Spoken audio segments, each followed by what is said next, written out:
News Kannada ವಾಹಿನಿಗೆ ಸ್ವಾಗತ. ಬಸವ ಸಂಸ್ಕೃತಿ ಅಭಿಯಾನ ಈ ನಾಡಲ್ಲಿ ಸಂಚಾರ ಮಾಡುತ್ತಾ ನಮ್ಮ ತುಮಕೂರು ಜಿಲ್ಲೆಗೆ ಇದೇ ತಿಂಗಳು 27ರಂದು ಪ್ರವೇಶ ಮಾಡ್ತಾ ಇದೆ. ಈ ಕಾರ್ಯಕ್ರಮದ ಬಗ್ಗೆ ನಮ್ಮ ಚಿಕ್ಕನಾಯಕನಹಳ್ಳಿ ತಾಲೂಕಲ್ಲಿ ಪ್ರಚಾರ ಮಾಡುವ ಸಲುವಾಗಿ ನಿಯೋಜಿಸಿದ ಬಸವ ಸಂಸ್ಕೃತಿ ಜಾಗೃತಿ ಮಾರ್ಗಸೂಚಿಯಂತೆ 4 ದಿನ ಕಾಲ ಇಡೀ ತಾಲೂಕಿನಲ್ಲಿ ಸಂಚಾರ ಮಾಡಿ ಬಸವವಾದಿ ಶರಣರ ಸಂಸ್ಕೃತಿ ಬಗ್ಗೆ ತಾಲೂಕಿನ ಜನರಿಗೆ ಅರಿವನ್ನ ಮೂಡಿಸಿತು. 4 ದಿನಗಳ ಕಾಲ ತಾಲೂಕಿನಾದ್ಯಂತ ನಡೆದ ಬಸವ ಸಂಸ್ಕೃತಿ ಪ್ರಚಾರ ಅಭಿಯಾನದ ರಥವು ಚಿಕ್ಕನಾಯಕನಹಳ್ಳಿ ಪಟ್ಟಣದ ಅನೇಕ ದೇವಸ್ಥಾನಗಳು, ಮಠಗಳು ಹಾಗೂ ಸಾವಿರ ಜನರನ್ನ ಉದ್ದೇಶಿಸಿ ಅಭಿಯಾನದ ಬಗ್ಗೆ ಪ್ರಚಾರ ಮಾಡಿದೆ.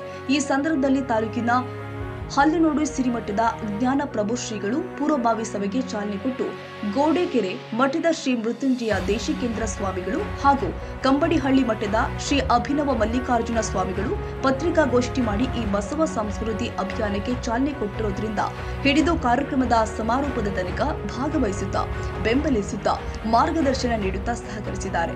ವಿಶೇಷವಾಗಿ ಯಾತ್ರೆ ಚಿಕ್ಕನಾಯಕನಹಳ್ಳಿ ಪಟ್ಟಣದಲ್ಲಿ ಸಂಚರಿಸಬೇಕಾದ್ರೆ ಪಟ್ಟಣದ ಮುಸ್ಲಿಂ ಸಹೋದರರು ಯಾತ್ರೆಯೊಂದಿಗೆ ಭಾಗವಹಿಸಿದ ಕಲ್ಕೆರೆ ಮಠದ ಸ್ವಾಮೀಜಿಗಳನ್ನ ಪುಷ್ಪಹಾರ ಹಾಗೂ ಶಾಲು ಹೊದಿಸುವುದರ ಮೂಲಕ ಸೌಹಾರ್ದತೆಯನ್ನ ಬಸವ ಸಂಸ್ಕೃತಿ ಅಭಿಯಾನದ ವಿಶೇಷವಾಗಿತ್ತು. ಬಸವ ಸಂಸ್ಕೃತಿ ಅಭಿಯಾನದ ಸಮಾರೋಪ ಸಮಾರಂಭದಲ್ಲಿ ಭಾಗವಹಿಸಿದ ಪೊಲೀಸ್ ಅಧಿಕಾರಿ ಶ್ರೀ ರವೀಶ್ ಕುಮಾರ್ ಅವರು ಅಭಿಯಾನವನ್ನ ಉದ್ದೇಶಿಸಿ ಲಿಂಗಾಯತದ ಬಗ್ಗೆ ವಚನಗಳ ಮೂಲಕ ವಿವರಿಸಿದ್ದಾರೆ.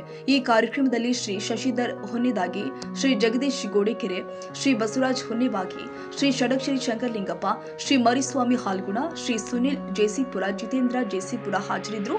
ಚಿಕ್ಕನಾಯಕನಹಳ್ಳಿ ಪಟ್ಟಣದಲ್ಲಿ ಇಂದಿನ ಜಾಥಾದಲ್ಲಿ ತಮ್ಮ ದ್ವಿಚಕ್ರ ವಾಹನಗಳಿಗೆ ಬಸವ ಧ್ವಜ ಕಟ್ಟಿಕೊಂಡ ಹೊನ್ನೆಬಾಗಿ, ಗೋಡೆಕೆರೆ, ತಂಬೇಡಹಳ್ಳಿ, ಮೇಲಹಳ್ಳಿ, ಹಾಲಗುಣ ಸೇರಿ ತಾಲೂಕಿನ ಹಲವಾರು ಗ್ರಾಮಗಳ ಜನತೆ ಸ್ವಯಂ ಪ್ರೇರಿತವಾಗಿ ಪಾಲ್ಗೊಳ್ಳುವ ಮೂಲಕ ಬಸವ ಪ್ರಜ್ಞೆ ಮೆರೆದಿದ್ದಾರೆ.